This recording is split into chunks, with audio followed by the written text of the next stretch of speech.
para fechar de vez o módulo 3, figuras de linguagem. Beleza? E antes que você pense que figuras de linguagem é algo extremamente importante, de antemão eu digo a você, não é. Definitivamente não é. São pouquíssimas provas de concursos públicos que trabalham figuras de linguagem. Pouquíssimas. Eu conheço duas bancas que costumam trabalhar figuras de linguagem, FUNCAB e VUNESP. São duas bancas que eu percebo que há uma frequência com relação às figuras de linguagem. Mas são sempre as mesmas figuras de linguagem.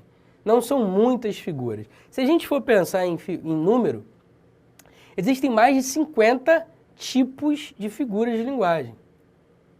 Não dá para falar sobre todos, até porque seria algo em vão. A maioria das questões relacionadas a figuras de linguagem sempre trabalha as mesmas figuras de linguagem. Beleza?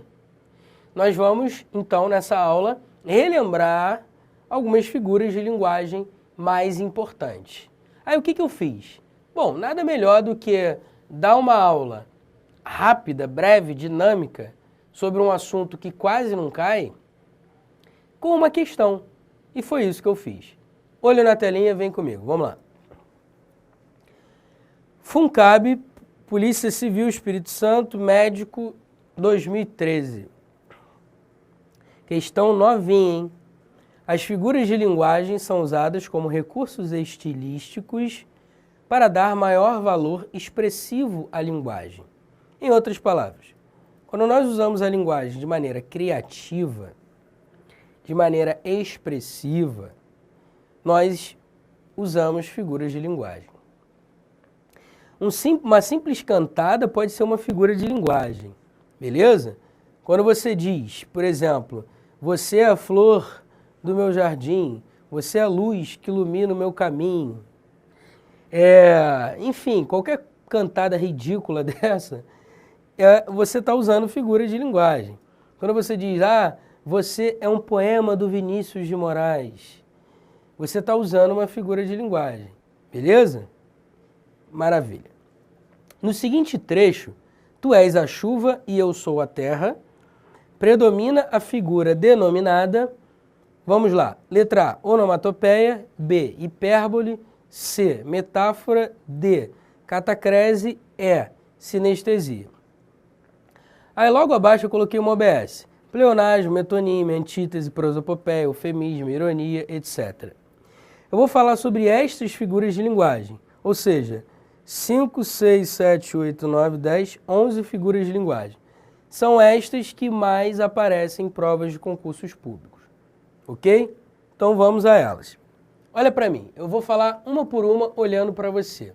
Depois a gente volta à questão, tá certo? Começando pela letra A. Deixa eu só beber uma aguinha aqui esperta. Onomatopeia. O que seria a onomatopeia? A onomatopeia é uma figura de linguagem que diz respeito a palavras que reproduzem ou que imitam sons de objetos ou de animais ou de qualquer outra coisa. Então, barulho do relógio, tic-tac, tic-tac, tic-tac. Esse tic-tac, essa palavra tic-tac, é uma onomatopeia. É uma figura de linguagem chamada onomatopeia, que imita um som. Beleza? Por exemplo, a palavra bem-te-vi. A palavra bem-te-vi também é uma palavra onomatopaica. Por que é uma palavra onomatopaica? Porque bem-te-vi imita o som daquele passarinho. Não é mais ou menos assim? Aí alguém doente escreveu bem-te-vi representando esse som que o passarinho faz. E pegou, né, pelo visto. Tanto que o nome do passarinho é dado por causa do som que ele emite. Então, onomatopeia são palavras que a gente utiliza que imitam sons de animais. Existem vários verbos que são onomatopeicos, como verbos que imitam vozes dos animais. Miar. Por que miar? Porque vem de miau, miau, miar. Beleza? E outros tantos. Tá certo? Então, onomatopeia são palavras que a gente utiliza que imitam sons de objetos e de animais, normalmente. Show? Letra B, hipérbole. A hipérbole é uma figura de linguagem que diz respeito a um exagero que a gente faz na afirmação de alguma coisa. Então, por exemplo, você diz assim: olha, se eu não passar no próximo concurso, eu vou cortar os pulsos. Você não vai cortar os pulsos, porque você não é maluco, beleza? Você vai tentar um próximo concurso até passar. Afinal de contas, meu camarada, a gente está aqui para isso, né? Estudar, estudar, estudar, estudar para passar. E você vai passar. Se depender de mim, então, vai passar agora. O fato é, quando a gente diz assim, se eu não passar neste concurso, eu vou me jogar na ponte. Você não vai se jogar na ponte. Então, percebe que essas frases indicam um exagero na afirmação? Quando você diz que está morrendo de fome, isso é um exagero, porque você não está morrendo de fome, beleza? Tudo bem que algumas pessoas morrem de fome em determinados lugares do mundo, mas não é o seu caso, acredito eu, beleza? Porque o cara que tem a oportunidade de assistir uma videoaula, se preparar para concurso público, ele está com comida na barriga, meu camarada, e na dispensa para comer, beleza? Pelo menos eu acho que sim. De qualquer modo, vamos lá. Todo o exagero na afirmação a gente chama de hipérbole. Ele chorou rios de lágrimas. Isso é uma hipérbole absurda, né? Ninguém chora rios de lágrimas. Então, todo exagero na afirmação é uma hipérbole, beleza? Letra C, metáfora. Vamos guardar a metáfora para depois? Adivinha por quê? Deixa para depois a metáfora. Letra D, catacrese. A catacrese acontece quando você não sabe o nome de alguma coisa ou quando o nome que você quer dar a alguma coisa não existe. Como assim, Pestana?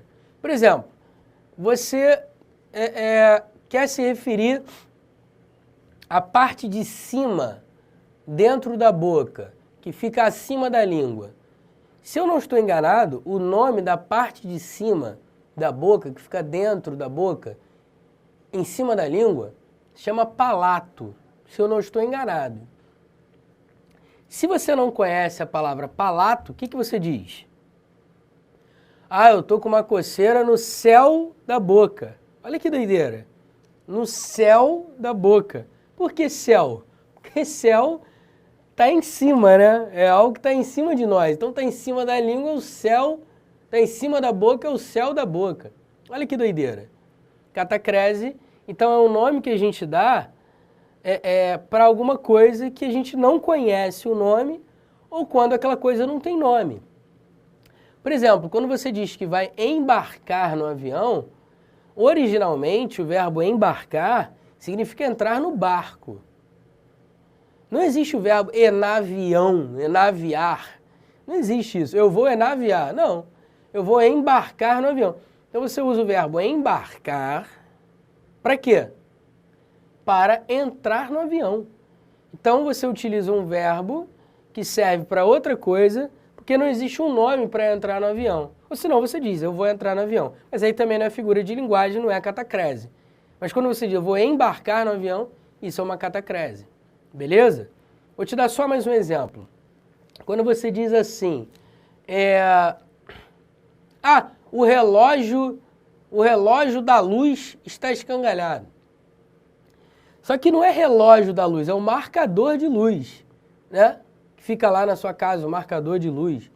Não é o relógio da luz. Mas como ele é redondinho e tem uns ponteirinhos, parece que é um relógio. E a gente diz, o relógio da luz. Não é relógio da luz, é marcador de luz. Mas quando a gente diz isso, é uma catacrese. Beleza? Vamos à próxima figura, sinestesia. A sinestesia é quando há uma mistura de sentidos, uma mistura de sensações. Quais são os 5 sentidos do ser humano? Visão, olfato, paladar, audição e tato. Não é isso? São os 5 sentidos físicos do ser humano. Então, quando a gente utiliza numa frase alguma coisa em que esses sentidos estão misturados, você diz que ocorre sinestesia. Por exemplo, quando você diz assim, aquela fruta estava escandalosa. Porra, mas aquela fruta estava escandalosa? Quando você pensa em fruta e você diz a fruta estava escandalosa, isso significa dizer que o gosto dela estava escandaloso. E quando você fala em gosto, isso está ligado ao sentido do paladar. Mas quando você diz a fruta estava escandalosa está ligada à audição. Então você está misturando o paladar com a audição, ao dizer que a fruta estava deliciosamente escandalosa. Beleza? Você está misturando o paladar com a audição. É certo? Tranquilo? Então isso é sinestesia, mistura de sensações. A gente pode misturar tudo, visão com tato, sei lá, a gente pode dizer assim, ó, ele tinha um cheiro áspero. O que seria um cheiro áspero? Sei lá, é uma figura de linguagem, imagina como você quiser. Agora, o fato é, o cheiro tá ligado a quê? Olfato. E áspero tá ligado a quê? Tato. Então, um cheiro áspero, o que seria isso? Sei lá, vamos imaginar aí o que seria um cheiro áspero. Talvez um cheiro, um aroma que entra pelo nariz e arranha o nariz, sei lá, qualquer coisa parecida com essa. Beleza? Tranquilo? Então eu estou misturando de novo os sentidos. Isso é sinestesia. Continuando, pleonasmo. O que é o pleonasmo? O pleonasmo é uma repetição de uma ideia que já está explícita na frase. Então quando você diz assim, eu dei banho no cachorro. Eu lavei o carro. Não tem pleonasmo. Mas quando você diz assim, quer ver, ó? O carro, eu o lavei. Percebe que esse ozinho da frase, esse o da frase, é pleonasmo? Ou seja, é uma palavra que repete uma ideia que já está explícita na frase. Porque quando você diz o carro, eu o lavei, você está querendo dizer o quê? Eu lavei o carro. Então por que a necessidade desse o? Não tem necessidade. É justamente por não haver necessidade é que a gente diz que ocorre um pleonasmo. Beleza? Então você poderia simplesmente dizer, eu lavei o carro. Ponto. E não, o carro, eu o lavei. Desnecessário esse o. É por isso que você diz que ocorre um pleonasmo.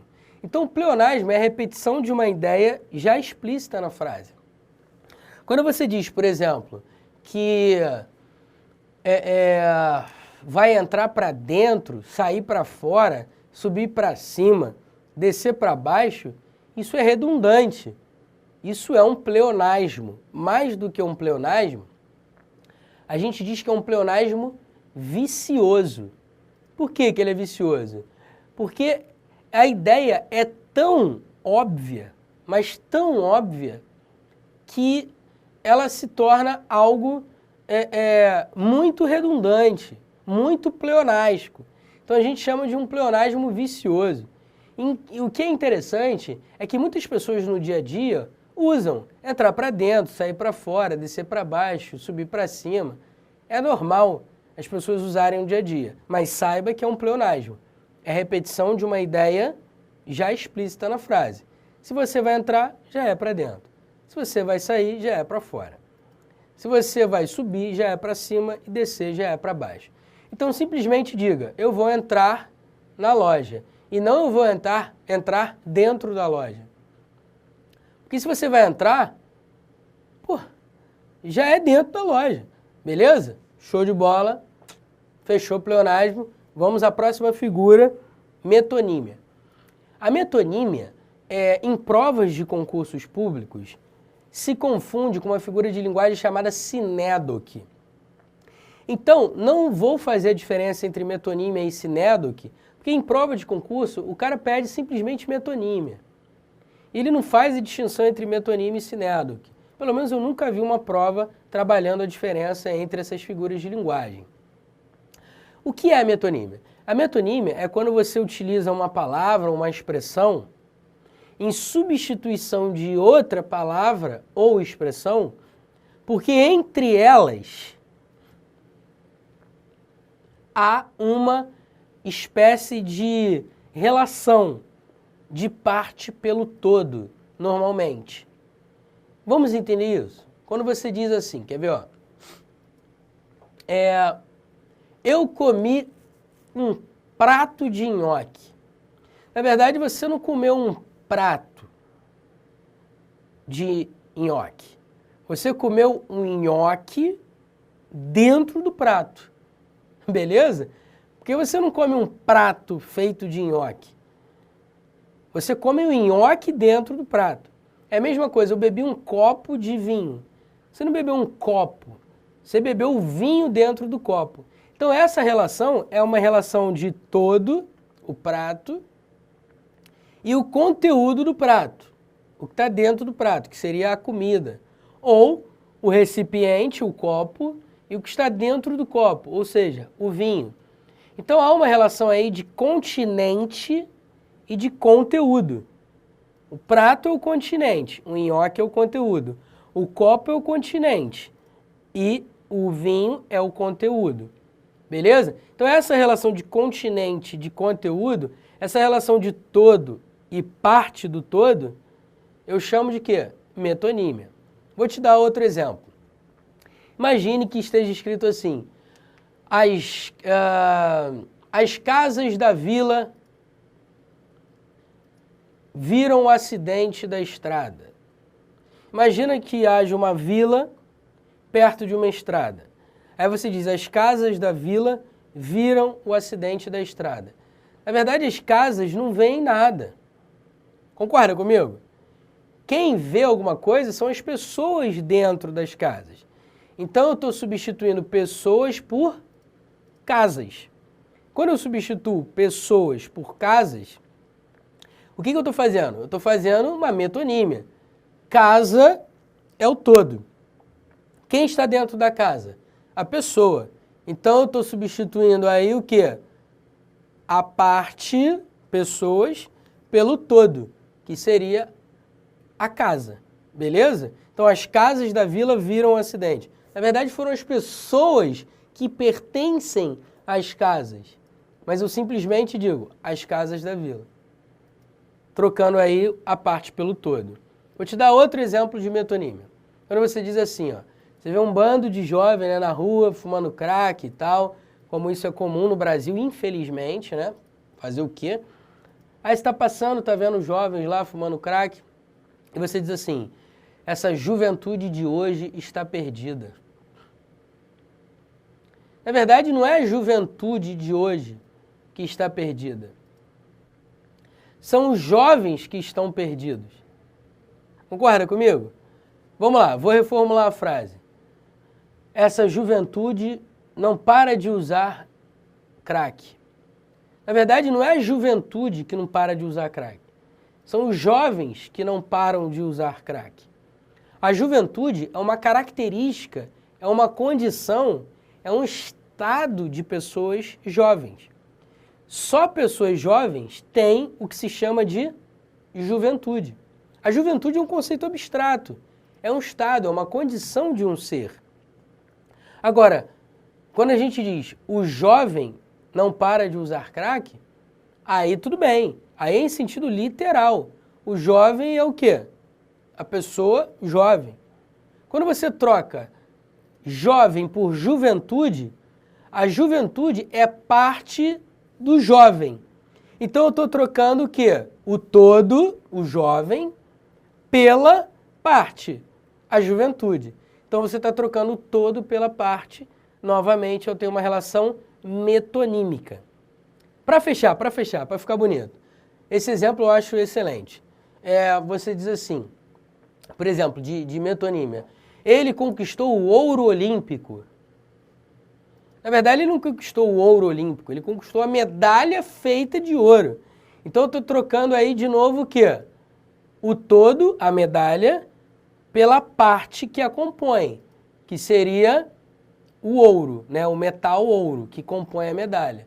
De novo, eu tenho uma metonímia. Ficou claro? Tranquilo? Vamos para a próxima figura. Antítese.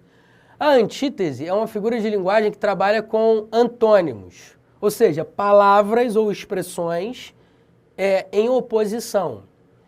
E aí, qualquer palavra que esteja em oposição a outra, a gente já diz que é antítese, beleza? Quando a gente diz, não há paz sem guerra. Tem até um ditado latino, né, que diz, acho que mais ou menos assim, quis pacem para bellum. Estou falando latim agora, parceiro, não estou de bobeira, não. Esse papo de, estudar inglês, espanhol, não, tem que falar latim, irmão. É a língua mãe do português? Besteira, tem que falar latim coisa nenhuma. Eu só sei essa frase também, tá certo? Quis pacem para bellum. Eu acho que é essa a pronúncia. Se não for, depois você me corrige, beleza? O que significa essa frase? Essa frase significa que não há paz sem guerra. Ou se você... prepare-se para quis pacem para bellum. Se você quer a paz, se você deseja a paz, prepare-se para a guerra. É algo mais ou menos assim. Então observe, a relação entre paz e guerra são relações opostas, em oposição. A gente chama isso de antítese. Beleza? Não confunda antítese com paradoxo. O paradoxo são duas ideias em oposição juntas, ocorrendo ao mesmo tempo. Como assim? Vou te dar um exemplo clássico. Amor é fogo que arde sem se ver. É ferida que dói e não se sente. Se a ferida dói, como é que você não sente? Isso é paradoxal. Isso é ilógico. Percebe que eu tenho uma ideia de antítese aí também embutida? Só que observe que essas duas ideias em oposição ocorrem ao mesmo tempo no mesmo ser. É ferida que dói e não se sente. Então, aparentemente, essas ideias estão em oposição, concorda? Só que elas ocorrem ao mesmo tempo, no mesmo ser. Amor é ferida que dói e não se sente, ao mesmo tempo. Então, a gente chama isso de paradoxo. É a mesma coisa quando a gente diz assim, o cara diz assim, quer ver, ó? Toda segunda-feira é maravilhosa. Pô, isso é um paradoxo. Assim, olhando do ponto de vista do senso comum, né? Porque toda segunda-feira é horrível, porque você sai do domingo de descanso e tem que trabalhar no dia seguinte. Segunda-feira é péssimo, não é isso? Só que a gente diz, toda segunda-feira é maravilhosa. Isso é paradoxal, porque eu tenho uma ideia ruim, segunda-feira, e uma ideia boa, maravilhosa. E essas duas ideias estão ocorrendo ao mesmo tempo. Isso é paradoxal, tá certo? Tranquilo? As figuras de linguagem, só um detalhe importante, que eu me lembrei agora. As figuras de linguagem não ocorrem só em linguagem falada. Você pode notar que há uma figura de linguagem num desenho, numa charge. Você pode notar figuras de linguagem também em linguagem não verbal, tá certo? Foi só uma coisa que eu lembrei que eu acho que valeria a pena comentar. Próxima figura, prosopopeia, também chamada de personificação. A prosopopeia ou personificação é quando você atribui uma característica humana a um ser que não é humano. Então, quando você diz que a formiguinha conversou com o seu elefante, você está fazendo uma prosopopeia, porque uma formiguinha não conversa com o elefante. Uma formiguinha não tem essa característica humana de conversar, beleza? Então, quando você atribui uma característica humana a um ser que não é humano, qual é o nome que eu dou a isso? Prosopopeia. Quando você diz, por exemplo, que a floresta amazônica vem chorando por causa do desmatamento. Floresta amazônica não chora. Quem chora é ser humano. Então, quando você atribui uma característica humana a um ser que não é humano, o nome que eu dou a isso é prosopopeia ou personificação. Beleza? Safo? Maravilha. Próxima figura, eufemismo. O eufemismo é uma suavização de uma ideia negativa. Normalmente uma ideia negativa está ligada à morte em provas de concursos públicos. É incrível. Quando o cara trabalha eufemismo em prova de concurso público, normalmente está ligado à ideia de morte. Por exemplo, em vez de você falar fulano morreu, você pode dizer fulano foi para o andar de cima. Então você usa uma outra expressão para dizer que ele morreu para suavizar uma ideia. Em vez de você falar, por exemplo, que fulano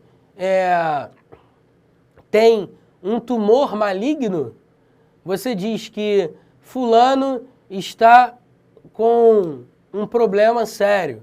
Então você suaviza uma expressão que é mais pesada.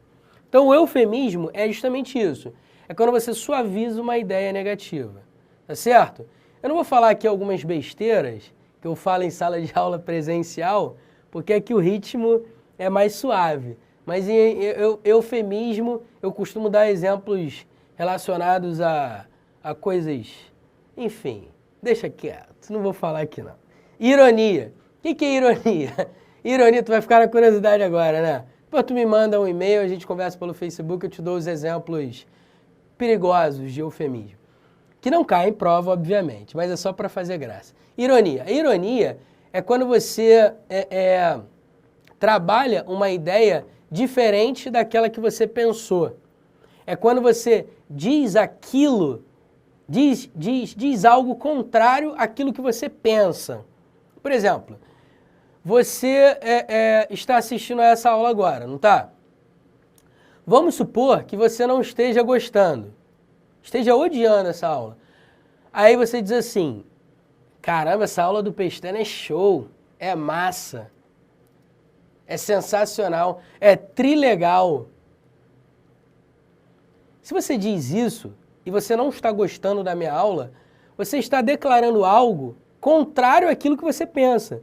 Porque se você acha que a aula está uma MP, não é isso? Você não vai dizer que, pô, a aula está sensacional. Claro que não, pô. Mas ao dizer isso, você está sendo irônico, debochado. A ironia também é muito frequente em prova de concurso público. Beleza? Vamos à questão, finalmente? Vamos resolver? Vamos lá. Olha na telinha. Opa, deixa eu voltar aqui. Tu és a chuva e eu sou a terra. Observe que está havendo uma comparação entre seres de universos distintos. Tu é uma pessoa, chuva é um fenômeno natural. Eu é uma pessoa e terra é uma coisa. Mas ao dizer tu és a chuva e eu sou a terra, você está comparando seres de universos distintos. Que figura de linguagem que dá essa ideia? A metáfora. A metáfora, olha para mim, a metáfora é uma comparação entre seres de universos distintos. Quando você diz, por exemplo, Evanildo Bechara é uma fera da gramática. O professor fulano de tal é um animal em matemática. Quando você compara uma pessoa com um ser, um animal ou qualquer outra coisa que não seja uma pessoa, você está fazendo metáfora. Quando você diz Fernanda Montenegro é a estrela das telenovelas, beleza? Você está dizendo que ela é uma estrela. Pô, mas ela não é uma estrela, literalmente. Não é um astro que está lá no céu. Não.